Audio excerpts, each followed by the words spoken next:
with GoBiz, our state business arm, and Cal OES, our operations of emergency service team. But first, let me just begin with the top line, and that is the total number of new positive cases here in the state of California over the last 24 hours.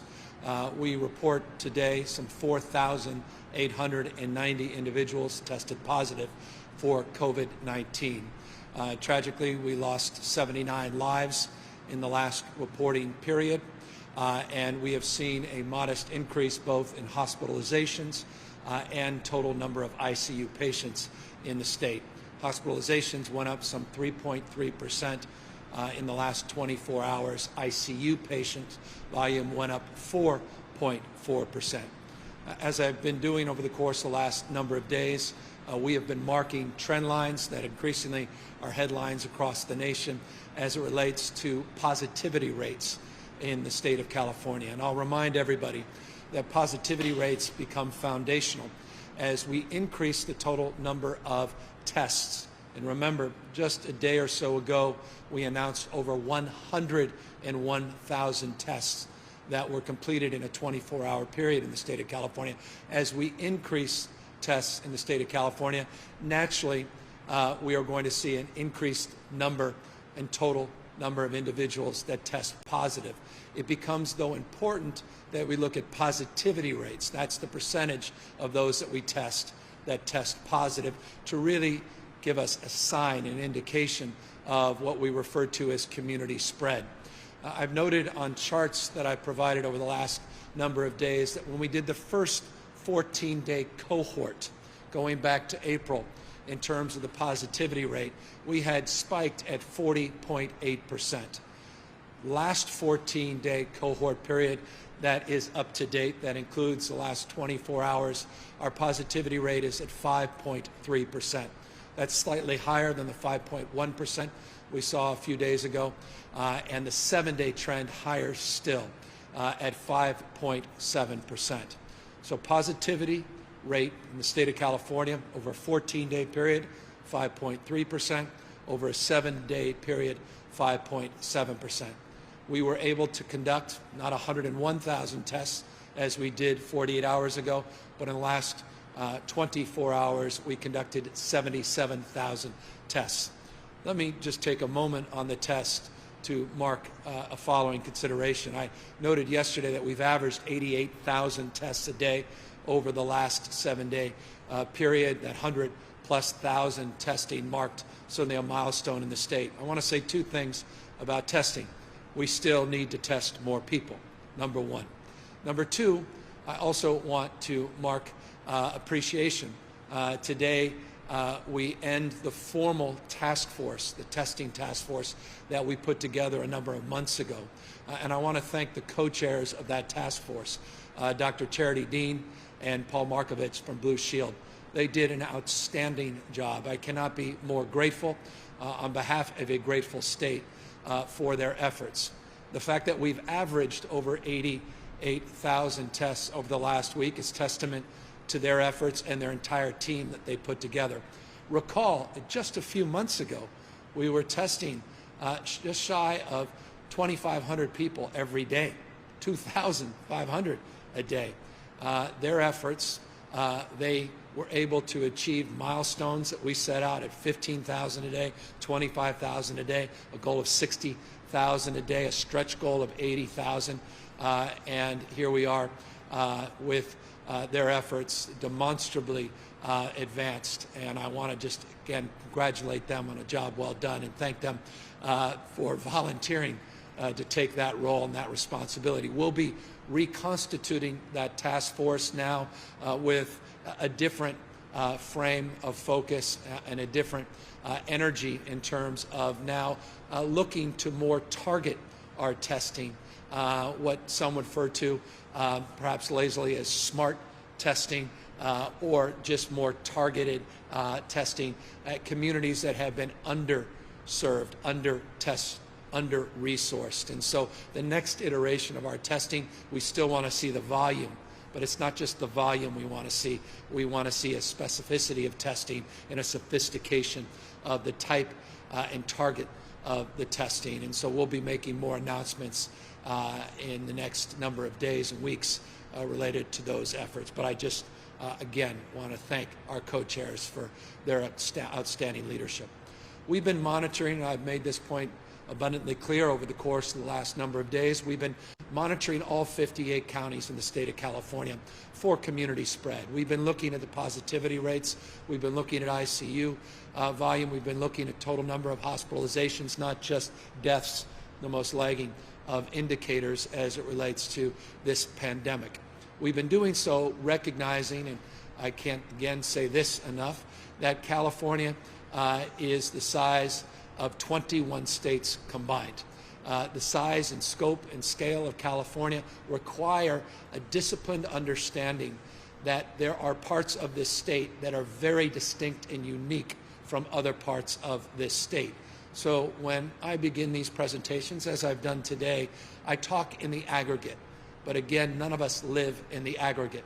We live in counties, we live in cities within counties, communities, large and small, where conditions are very distinctive from one another. And so while we monitor all 58 counties in the state of California, we target our engagement and efforts based upon conditions that present themselves. We talk in terms of these attestations. These are the guidelines that we put forth at a state level that must be met in order for counties to come forward with their health officials, their health directors, and their county representatives to attest that they have plans, protection plans, and containment plans for this virus. Those are point in time. As some of their attestations change based upon conditions, we offer technical assistance at the state level. We've done that now for 15 counties that are formally on what we refer to as our watch list, where we're providing more formal, more targeted support. By the way, that's not just for counties that have attested. I'll give you an example. Imperial County has never moved forward with an attestation because they recognize they couldn't meet the criteria the state of California has put forward. But nonetheless, we are engaging them with technical assistance. They're one of 15 counties that we're actively working to address considerations, concerns, trends within their various counties. As it relates to Imperial County, we've made it abundantly clear over the course of many, many weeks, arguably over the course of many, many months, that Imperial County's conditions required a unique set of support and counsel. And as a consequence, we have made it clear over the course of many months now that we've been sending additional resources down into Imperial County. Imperial County is unique in this respect. We have now had over 500 individuals transferred out of the hospital system in Imperial County just over the last 5 weeks. We've averaged anywhere on a low of 15, but more, about 17 individuals every single day that we're transferring out of their system, decompressing their system in the county, and then providing supports in surrounding counties. What has become crystal clear over the course of many months is these interventions, while they've been forceful and they have been helpful and certainly allowed for decompression of that hospital system, provided additional supports, that we are now in a position where we are working with county officials and advising them to pull back and once again reinstitute their stay-at-home orders. We have been working with county health officers and with their city administrator. And I just want to thank the county health officer, city administrator, members of their elected body for their stewardship and their support and their collaborative spirit over the course of many, many weeks, including the conversations that we had today with our key health officials. They are going to be convening their county supervisors and county leadership over the course of the next few days and making a determination to lead that effort at a local level. We are advising and counseling them to move forward and reinstitute the stay-at-home order, but they will move at their discretion. If they are not able to come to some consensus, I am committed to intervening, as is my role and responsibility as governor in the state of California. But I am confident in their capacity to make that determination for themselves based upon, again, the criteria of conditions that continue to persist in the county. Let me underscore what those conditions include. Not only the need to decompress their hospital system because they simply can't absorb the number of patients with the limited resources in that county, but also a positivity rate. I noted a positivity rate over a 14-day period in the state of California at 5.3%. The positivity rate over a 14-day period in Imperial County is approaching 23%. We have sent what we call these FMAT teams down, 69 individuals that have gone down into the county to help support their efforts. I even brought 44 National Guards men and women in their medical unit down into the county over the last number of weeks. We brought out support a number of weeks back, what we refer to as FMS. These are the field medical stations. We provided 80 beds to help decompress their system for non-acute patients. This was done in support with FEMA and our federal partners. CDC has been down, HHS has been down. We're working with Customs and Border Control because of issues as it relates to the border in Mexicali and Calexico and issues that we have to address in and around that border.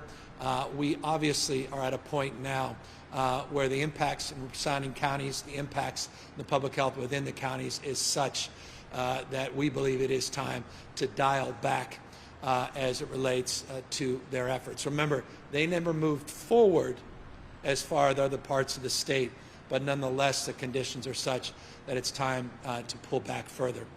We have 2 OptumServe sites. You may recall the OptumServe is our partnership for testing sites that are in the community. We've also provided 1.1, almost 1.2 million, 1.151 to be exact, a million masks into a community that includes 180,000 population. 1.1 million masks we have distributed down into the county. Over 500,000 N95 masks, just shy, excuse me, of 500,000 N95 masks. We have provided gowns, gloves, face shields, and the like. We are committed to providing more resources in real time to help support their efforts as well. As I recognize, good enough never is, and we are finally in a position with these large contracts where now we've received just from one contract, BYD, 33 million N95 masks. We're in a much better place now to even be more supportive to our friends, our partners, and community in Imperial County. And so these are the efforts that we wanted to update you on today. We continue to press even more efforts. I want to just acknowledge Vice President Pence, who has reached out and to support those efforts in the county proper. I want to thank credible leadership, Bob Fenton and FEMA, and their partnerships and their stewardship and focus on the needs of this county. And I want to just thank our team that includes the Department of Labor, includes EMSA and partnerships there. It's Department of California Department of Public Health that has strike teams down there. In addition now to our agricultural partners and additional partnerships from state agencies that are now helping support the cause of mitigating the spread of this virus in the county. Final point, I also want to acknowledge our leadership of Mark Gilladucci at the Office of Emergency Service. There's one county in the state where we are providing 100% of the costs related to the emergency response. It's in this county where FEMA traditionally will pick up 75% of the cost, 25% of the costs are borne by the state and local government. There's no cost that we are assessing related to that partnership with FEMA in Imperial County. That partnership, we are absorbing those costs, rather, we are absorbing as well. So look, we recognize the economic costs of what we are arguing for. We recognize the economic costs that COVID-19 has already impacted on the community. but we recognize now our responsibility to keep people healthy, keep people safe, and step up our efforts. So 15 counties overall that we're monitoring very, very closely. All 58, record number north of 7,000 a few days ago, but these trend lines over the last 7 days, over the last 14 days are disturbing, and that's why I cannot impress upon people more to wear these masks when they cannot practice physical distancing, to continue to be vigilant about the spread of this virus. We are entering into a weekend where so often it's the case, people let their guard down. Do not be one of those individuals. Continue to practice physical distancing, social distancing. If you are going to break with tradition, common sense, and you're going to invite your neighbors or friends or extended family members over against the advice and counsel of local health directives, wear a mask, practice physical distancing, express your appreciation, your friendship, and your willingness to reach out and connect with others in a way that keeps them safe and keeps you safe as well. That said, and I will repeat this message before I let you all go, unless you want to turn off this communication, which I appreciate. But first, I want to ask Dr. Angel to come up and talk a little bit more about the 15 counties that we're monitoring, but particularly this one county in Southern California that needs particular attention. And then I'll get to why we are here at this wonderful warehouse facility in the first place, update you on a new partnership to help support California manufacturing and help support job creation in the state of California as well. Dr. Angel?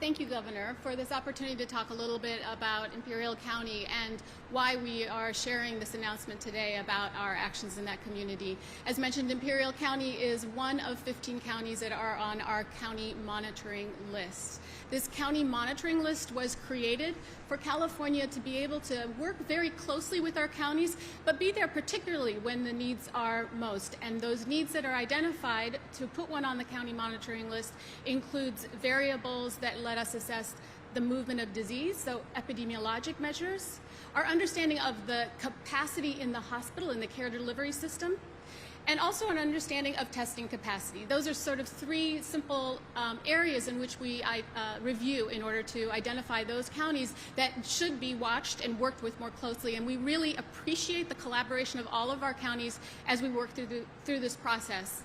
Imperial County, as mentioned, has been on our monitoring list, and we've been working very closely with them, and they've been excellent partners as we move forward. But there are a couple of indicators at this point that make us particularly concerned.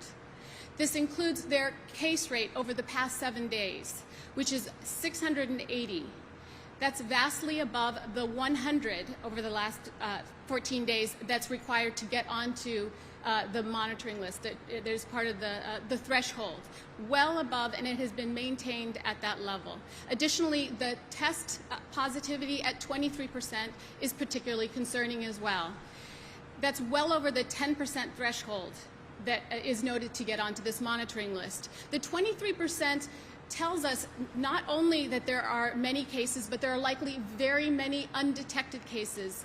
So that together, combined also with the conversations we have had with the counties, and most particularly our understanding of the impact that it's having on the care delivery system, has moved us to take this much more directed and focused attention effort with Imperial County at this time. So we're working very closely with county officials on this, and we will be working with them as we advise them to be stepping back, moving back from where they currently are in terms of their movement through the stages in California, and looking at ways in which we can work much more effectively through on-the-ground attention and support also from many of our different agencies to help support that county moving back and addressing the really concerning increased rates and continuing increased rates that we're seeing in Imperial County at this time.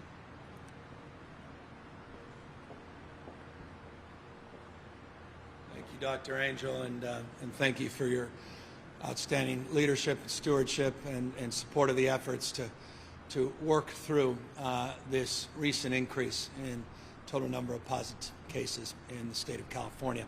I want to now just briefly turn to the reason we are here in the Tri-Tool manufacturing facility and update you a little bit on some of our efforts to really focus in on California state businesses, California state manufacturing.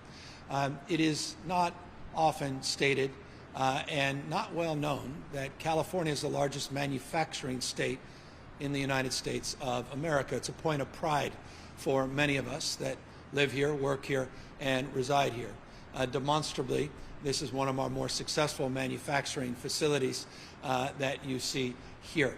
And we're here with a purpose, and that is to emphasize the need for all of us as we work through this pandemic to make sure that California-based manufacturing companies are procuring products for Californians and producing products, for that matter, for the rest of the nation. We want to incentivize more California-based manufacturing, and we want to encourage purchasers of protective gear, gowns, gloves, sanitizers, things like face coverings, face masks, plexiglass shields, and the like.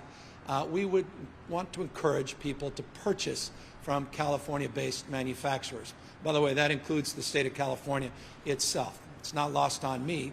The magnitude of this crisis required many of us, including the state itself, not just our federal partners, to purchase so much product to get it at volume overseas.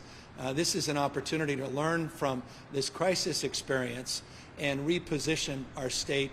For that matter, we should be repositioning our nation to be better prepared for the second wave of this pandemic, and certainly better prepared for the future to be able to maximize volume at the kind of scale that's required of a state and a nation as large as ours. And so we've been working in partnership with GoBiz, again, our economic development arm in the state, working with California leadership at our Office of Emergency Services to really look at our supply chain needs and to look at the needs of supporting manufacturers in the state of California. That partnership is led, and I'm going to ask Lance to come up here in a moment, by what we refer to in the state as CMTA. And they are the organization that is the champion for more California-based manufacturing. We've been in discussions for the last few months to talk about how we can be more supportive of California manufacturers, how we can encourage California manufacturers to retool their assembly lines potentially to help meet the needs of these critical products, particularly 8 specific products that are non-medical grade products that can help support our efforts in the state of California to keep people healthy and protect them as we work through this pandemic. I have been out, and some of you may have noticed, in some of these manufacturing facilities, Bloom Energy, a number of months ago down in Silicon Valley. They were helping us with repurposing and upgrading some of our ventilators that we had received from the federal government, some from our own cash in the state of California. Today, I'm very pleased that through this partnership with CMTA and a new online portal called safelymakingca.org, safelymakingca.org, that we now have an online portal where people can match their talents, their skills with their needs. This portal is special for a number of reasons. Not only have we vetted the manufacturers, now over 300 that are on this new platform, but we're also making available PPE at no cost to industry associations in this state. I want to repeat that. We are making PPE available, particularly face coverings and hand sanitizer, for trade associations in this state so they can more safely reopen their facilities. Reason we're here at Tri-Tool is they're one of those facilities that has taken advantage, understandably taken advantage of the procurement of these resources so they can safely reopen this facility, reopen to 150 plus people that are working here today. And so we want to encourage people to go to this website, safelymakingca.org, avail themselves, as they say, as supplies last, to the free PPE, face coverings and sanitizers, and also match up their needs to those that are being made available and those that have been vetted through this site. Let me give you some specific examples. One of the most well-known sunglass manufacturers in the world, Oakley, down in Irvine, California, they have retooled a portion of their facility and made available face coverings, face shields to be specific, as part of the product that they are now producing and making available to others. We have Align Manufacturing. That's another company, well known, Invisalign, that does a lot of 3D related printing related to dental needs. They are now retooling for ventilator needs some of their manufacturing here in the state of California. Interstate Manufacturing, a nearby Sacramento-based company, doing those plexiglass shields that are being made available that you see a lot of grocery stores and other outlets. Just 3 proof points, 3 examples of companies that are meeting this moment, that have really stepped up, retooled to be supportive, not just retooled to make a profit, but to really make a difference. And so we want them to make a difference and make a make product and or rather profit. And so we're hopeful that folks will take a look at this portal, take a look at this website, avail themselves to the work that Lance and his team have done. And with that, let me just ask Lance to talk more about that work more specifically, and the kind of vetting that he's done and the kind of products and protocols that he's advanced to help support California-based manufacturers. Lance? Thank you very much, Governor Newsom, for the opportunity and your leadership during this crisis, the worst in a generation that California has faced. I want to thank the agencies that he mentioned at the beginning, because several months ago we got together and realized that if we didn't do something, the pandemic would get worse. So we sat down with the Governor's Office, GoBiz, the Office of Emergency Services, and the Department of Technology on the concept of establishing a marketplace for PPE so that we could reopen the economy. And here we are today announcing that. As the Governor said, it's safelymakingca.org. We're very proud of the program. It's a marketplace that will link manufacturers with consumers. But in order for us to make that effective and successful, we had industry partners that worked with us, including the California Restaurant Association, California Grocers Association, California Retailers Association, Western Growers, Agricultural Council of California, California Farm Bureau Federation, California League of Food Producers, and locally here, the Sacramento Metropolitan Chamber of Commerce. It's this collective effort through our trade associations that we're going to really make this project successful and effective. But behind the scenes, we've had partners like Autodesk and Intel that are dedicating their resources to make this work very well in the background. So when you're visiting that website, it's going to be through the good works that Autodesk and Intel have done. And I'd be remiss if I didn't thank the CMTA team to get us to this point. We are primarily an advocacy organization, but we've pivoted our own operations to make sure that we are able to launch something like this, which is a Californians for Californians initiative. So I'm very pleased with them. We are here at TriTool, a great CMTA member. As the Governor said, they're a recipient of some of the OES-provided PPE. It was just delivered yesterday, and they're using it now, so it's really great. And the Governor also mentioned Interstate Plastics, which is just across town right now, making those shields so that restaurants and grocery stores can open up and serve Californians all together. We look forward to this being a successful regional program. That's the magic of it all. And for the coming months ahead, the program will adopt and adapt as necessary. But thank you, Governor, for the opportunity to do this and for helping us launch that very important initiative today.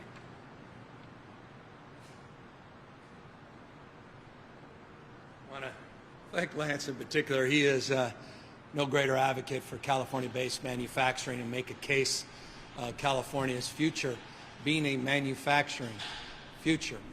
And I could not agree more. And I just want to thank him for his patience, not just his stewardship and leadership with this partnership as we put it together and as we've formed it. I also want to thank Chris and Joe and Pat and the team that allowed us here today for providing us this opportunity and being a proof point of being beneficiaries of some of the PPE that we are providing at no cost to manufacturers in the state.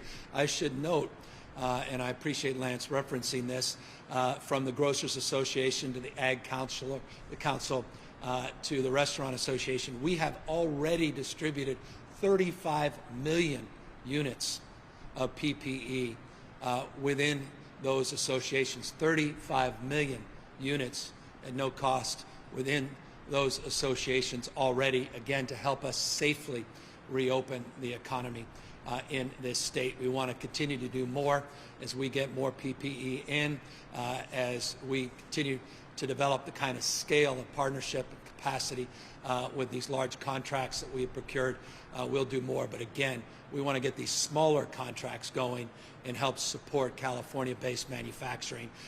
And there's no reason why, after this pandemic's behind us, that we can't, as a nation, create the framework so that we have American manufacturers, California-based manufacturers, that can produce hundreds and hundreds of millions of units of PPE. There's no reason that we can't do that as a nation and as a state. And we're committed in the long haul to do that, but we want some proof points in that interim, and that's what this partnership really is all about. Let me just circle back and close as I began. We talked about Imperial County and the need to begin to toggle back. We, as well, a few days ago, talked about our appreciation to Disney and their willingness not to move forward with a July opening or reopening of their theme park. It was noted in Disney's announcement that the state of California has paused their further efforts to open up more sectors of our economy, meaning the state had, over a week ago, paused in putting forward new guidelines. Again, guidelines don't mean go. Guidelines are how to safely reopen. We allow that determination at the local level of when to move forward, but the guidelines are predicates to even doing that.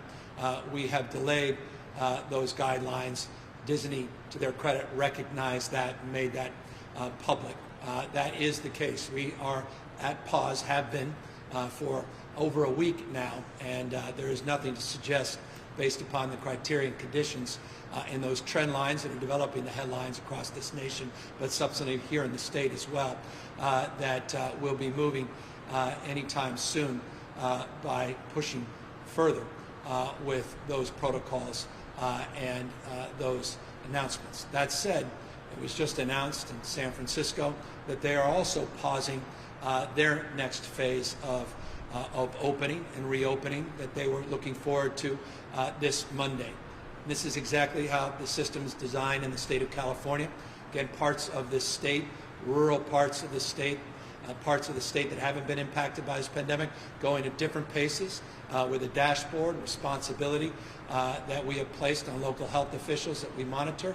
Other parts of the state going at different paces, and a willingness, again, as always, what we refer to as the sixth indicator, we've talked a lot about last few months, to be able to toggle back and working with partnerships at the local level, Imperial and elsewhere.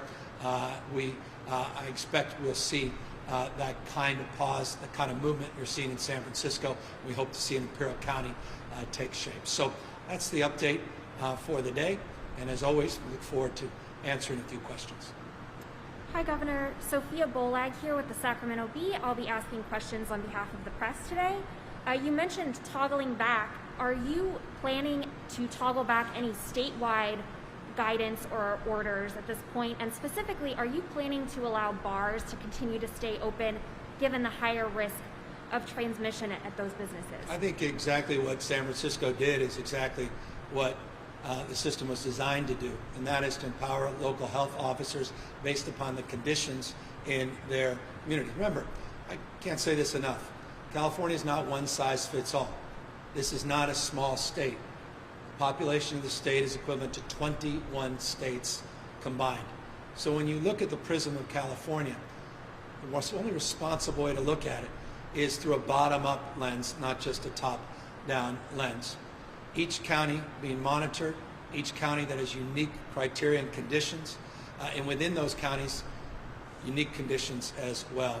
One county, Imperial, clearly the conditions persist that have generated consternation, and we are encouraging and advising them to now pull back and reinstitute a stay-at-home order. I'm very pleased the leadership in San Francisco, their county health directors. I imagine you'll see others doing the same. We have already paused well over a week ago further reopening certain segments of our economy, and we certainly reserve, based upon conditions at the local level, based upon particular criteria that we put forth, and the monitoring of these 15 counties, reserve the right to consider the specifics of the question as it relates to specific sectors within our economy and whether or not we want to pause the reopening or toggle back as well, and we'll make that determination in real time. So just to clarify, at this point you're not planning any sort of statewide toggling back, or is that something that's still being considered? We well over a week ago, we were putting out new guidelines. We paused those guidelines. That was exampled in the press release that came out from Disney. Disney, to their credit, did the right thing, recognizing the state was not forthcoming with the new guidelines. There are a number of other guidelines that we were putting out that we had paused over a week ago. City and County of San Francisco, cities and counties, large and small, that have unique and distinctive concerns. We encourage them to act as the health director in the city. San Francisco just did, and others. To the extent they don't, we will advise, as we have in Imperial County, that they do, and we'll reserve the right and our authority as a state to pull back. The next question is from Dustin Gardner of the San Francisco Chronicle. He'd like to know if you think that Arizona's lack of restrictions and soaring case numbers have contributed to the crisis in nearby Imperial County. I think it's too early to tell. We had that conversation with our health officials, not only around neighboring states, but neighboring nation. And that is quite literally, when I say literally, I mean quite literally being reviewed, has been for well over a week, where there's a deep dive in partnership with the CDC, where that is being determined with the kind of specificity that's required of their analysis, not just political punditry. So as soon as I get that study back from CDC to truly understand the specific indicators that have led and continue to persist in reflection of the numbers and the data coming out of that county, I'll be providing that to you. I was hoping to get that yesterday. We're hoping to get it as early as today. The next question is from Joe Replogle of KPCC. The federal government is considering moving toward a strategy of pool testing, or testing groups of people together to expand the scope of testing with fewer resources. Is that something that California health officials are considering? Yeah, I made an announcement many weeks ago about this during our noon press conference. And this is something you see, and I referenced it a few weeks back. You see this at blood banks. They do this. Basically, they pull blood, they put it into a larger sample, then you test the larger pulled sample. Cost of that is substantially lower than having an individual test. If that sample, pooled sample, comes back negative, you alert everybody that their tests have come back negative. If that sample comes back positive, obviously you have to alert everybody that they may have been that individual that committed that blood to that pool, and everybody that is retested. So it's a way of leveraging your resources. It's a tried and true method that exists and persists for many years in our blood banks, and it's a protocol and process that Dr. Angel and her team are familiar with and are working at local level to advance. The next question is from Angela Hart of Kaiser Health News. She notes that counties say a lack of public health messaging is making their jobs even more difficult as you've given them more responsibility. You put out a quick video on COVID-19, but where is the state's broader public messaging campaign to help people cut through the confusing maze of shifting guidance and rules from mandated masks to universal testing? Well, we're very proud of the culturally competent messaging we put out. I announced on multiple occasions, I believe Ms. Hart well aware of that, perhaps reported some of the culturally competent messaging we put out on contact tracing. I encourage people to look at the number of PSAs that we put out.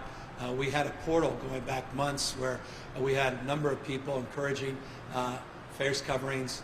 With the mandated face coverings we put out earlier this week, something I'm not aware that any other state's been able to do, and that's have every former governor that served in that state, that's living, that were together, Republicans, Democrats, Pete Wilson, Gray Davis, Governor Schwarzenegger, Governor Brown, put out a PSA on our mandatory face covering guidelines. We'll continue to put out more and more PSA, more and more efforts to reach out to diverse communities. We have a whole cohort of volunteers at the local level that are not just doing top-down broadcasts.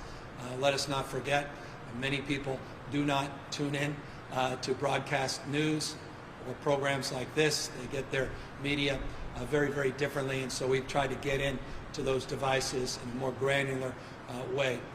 To the extent that we now want to do more, it is absolutely right to ask the question Ms. Hart has asked, that is, what more can we do to reinforce the message of staying at home if you're a senior or you have a pre-existing condition, to answer the call as it relates to contact tracers that may make a call to you to keep you healthy, keep you safe, and the community and the contacts you've had safe and healthy, and obviously to encourage physical distancing, social distancing, and to abide by our mask mandate.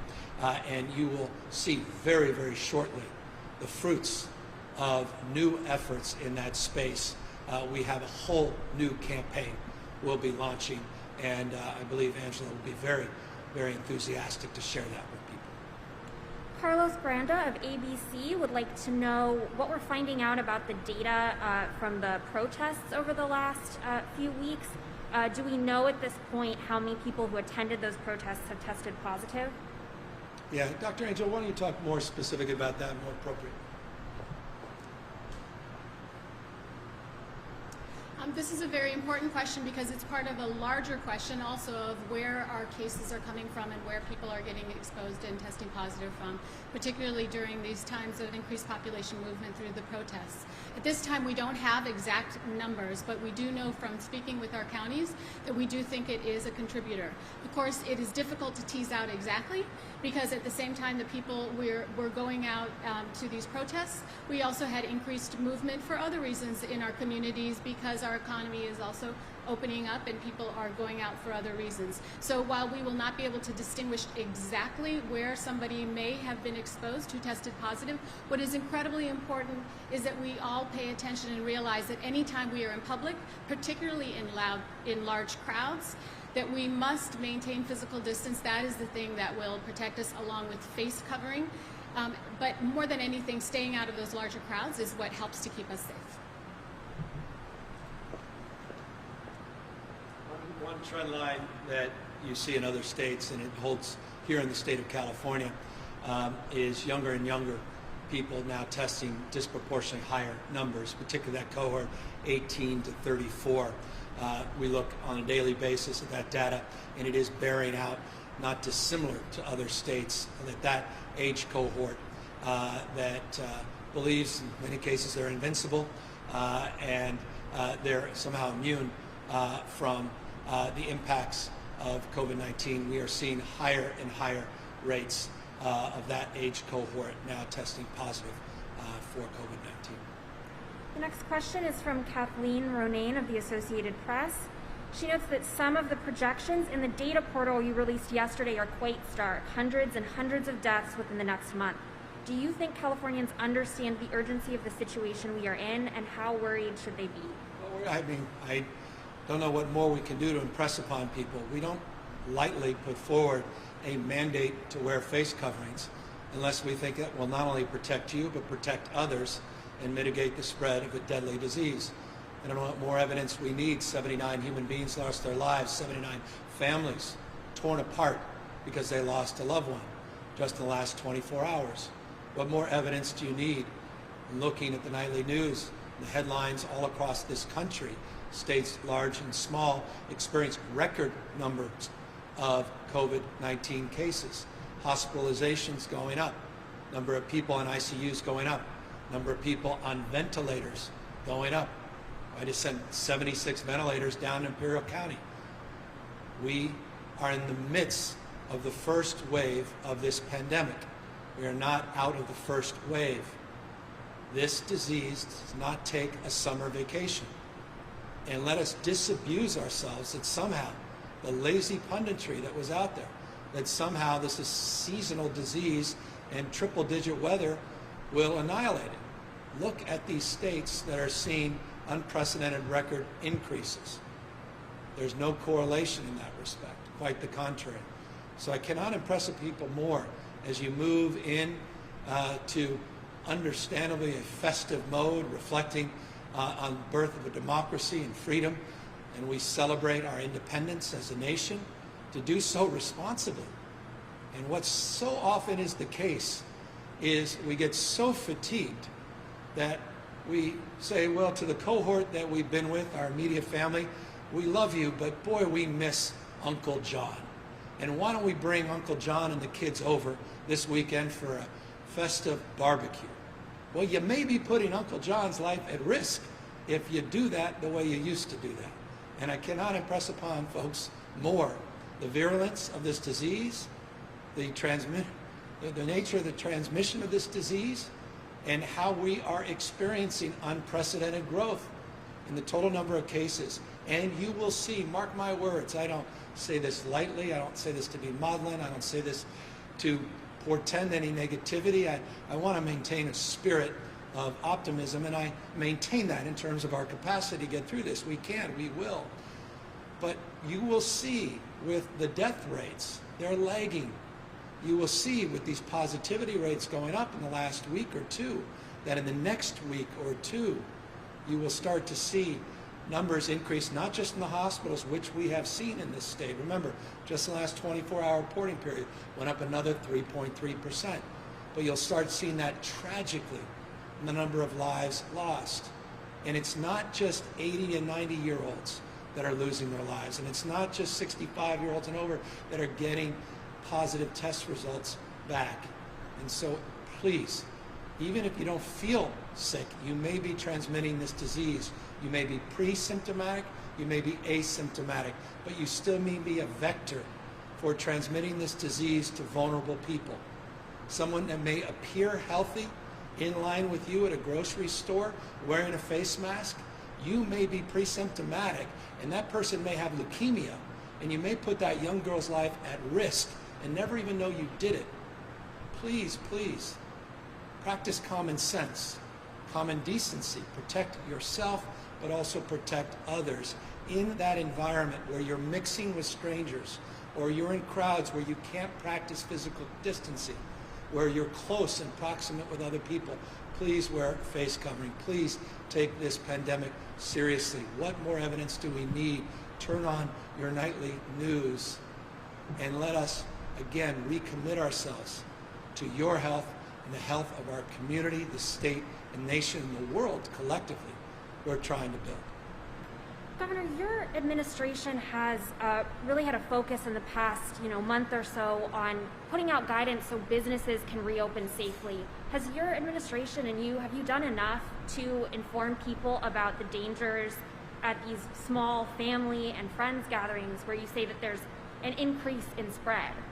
Well, I'm saying an increase of responsibility. I don't know that I could repeat what I just repeated enough, and I've repeated that on every opportunity, every occasion that I've been in public. So I'll do more. I'm trying to do these on a daily basis, to the extent I can have multiple messaging, get other messengers, former governors, getting celebrities, getting people that truly can reach out to diverse communities in the state of California, trusted messengers to deliver this message. We've been doing that for months and months and months. I have made this point on ad nauseum occasions. You, among others, have written about it. I'll say it again. Guidelines don't mean go. That putting out guidelines is how to safely reopen, not when to safely reopen. And I say that also in the context of the way we have organized our reopening strategy in the state. It's not been top down, it's been bottom up. So it has another layer of consideration, and that is local health officers that understand the unique conditions in their community, that also have to attest to conditions and criteria, that also have a responsibility to put out information and guidance at the local level and monitor their success as it relates to safely reopening. You've seen counties that have done that very effectively. Some counties, like Imperial, that have not been able to even move into that attestation process because they can't meet that criteria. And you're seeing a lot of leadership local level that's also amplifying this message. It's not just one person selling down the vision. It's all of us that have the responsibility to communicate this message. And one thing that communicates the message is not just the substance of wearing a mask, but the symbolism of wearing a mask. Because when you're wearing a mask, you're also sending a message that we're not out of the woods, that we're still in crisis. This pandemic is still real. And that's why it's so important. And we've been we've been reinforcing that on a daily basis, and I'll continue to do as much or more than we have in the past, the next days and weeks and months. And as I said, we paused a lot of the next phases. We're grateful for local elected officials and local health officials for making determinations on their own not to move forward to the next phase. And as we have in Imperial County in the announcement today, we reserve the right to toggle back if we don't see movement at the local level. So I wanted to also ask you about the state budget that lawmakers are slated to pass and send to you today. Your administration had initially asked for close to $3 billion in funding to spend on coronavirus response. The legislature has agreed to a smaller number, about $716 million. Do you think that's going to be enough going forward, especially after the legislature goes on recess to, respond to COVID-19 in the state? Well, I think we will sign. I hope they pass what I believe is a responsible budget under the historically difficult circumstances that have been presented to the state. $54.3 billion budget shortfall. Just 4 months ago, we announced a $6+ billion projected budget surplus, which we believe likely would have been substantially greater than that based upon information that came in terms of revenue growth in the weeks and month after I made my January budget announcement. Under those circumstances, ability and needs to address the needs of so many in this state and desires for people not to see cuts but actually see greater investments, our ability to draw down our reserves in a responsible way, including our safety net reserves, not just our general fund Prop 2 reserves. I believe we're in a position where those numbers will be adequate to the task. But we have authority and we have great spirit of partnership with legislative leaders to do what we must to keep people safe if conditions require that. I also cannot just say enough about our partners at FEMA who have been extraordinary, and my confidence in the incredible partnership and leadership of Speaker Nancy Pelosi, and my expectation that the federal government, and I really believe this, we've been calling for this probably as aggressively as any state in the country, but my confidence in her leadership and the leadership in the Senate that will do the right thing in the next few months and provide even more supports for states like California to address COVID-19 related expenses. And I think that will also be additive and help with that task.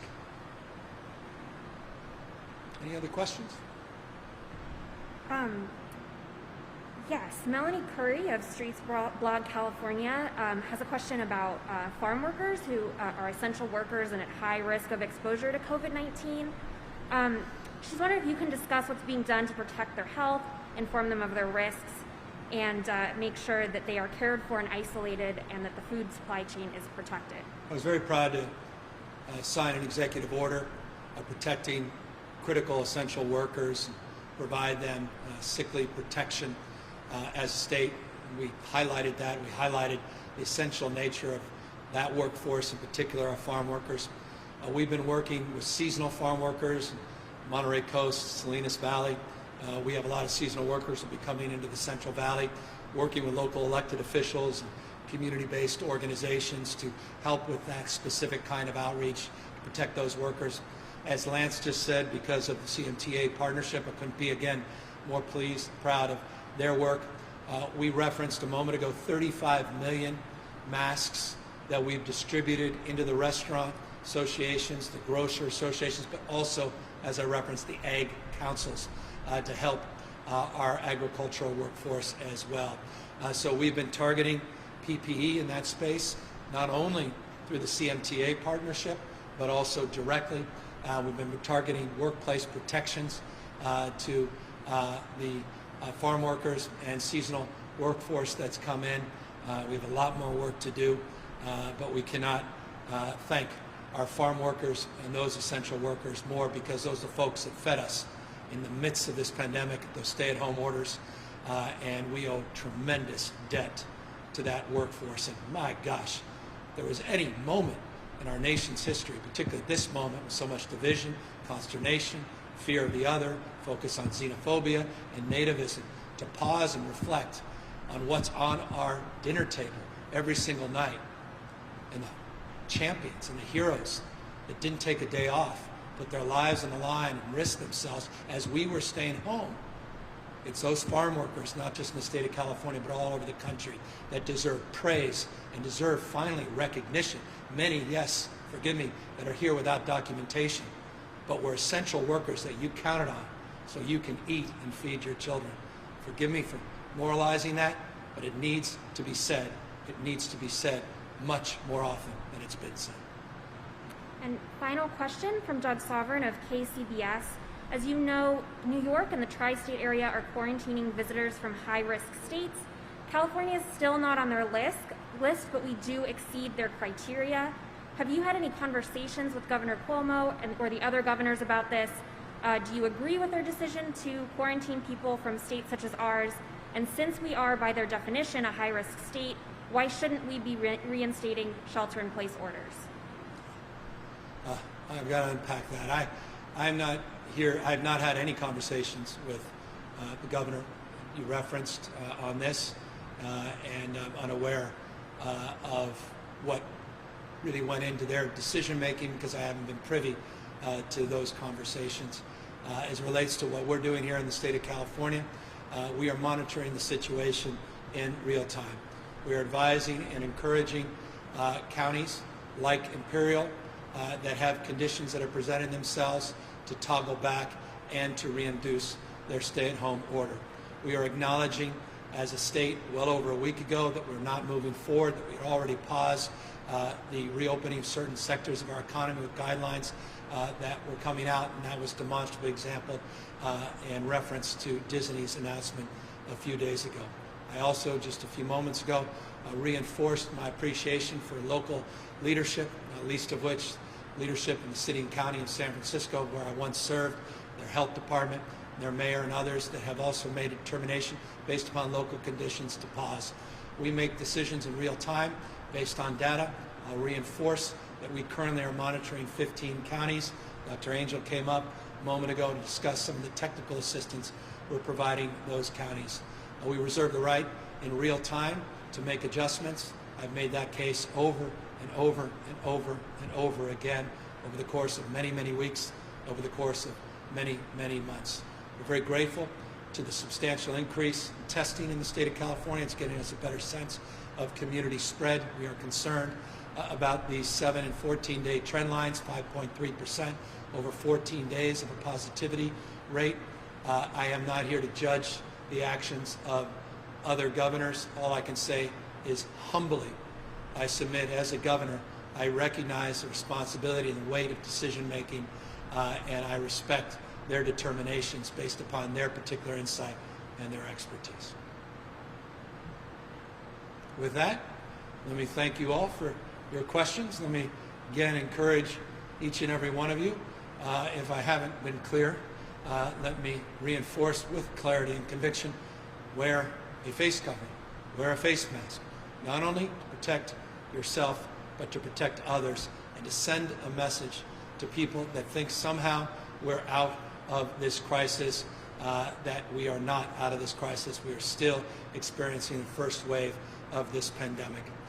Each county in the state of California is entrusted with deep responsibility and now more and more accountability.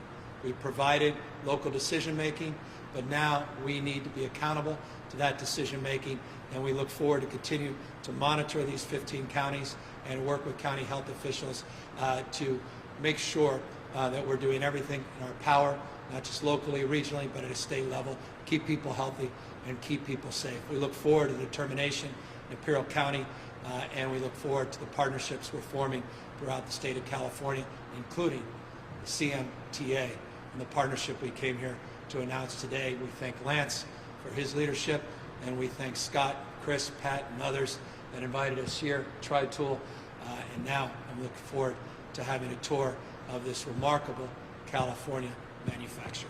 Have a good weekend, everybody. Stay safe. Wear a mask.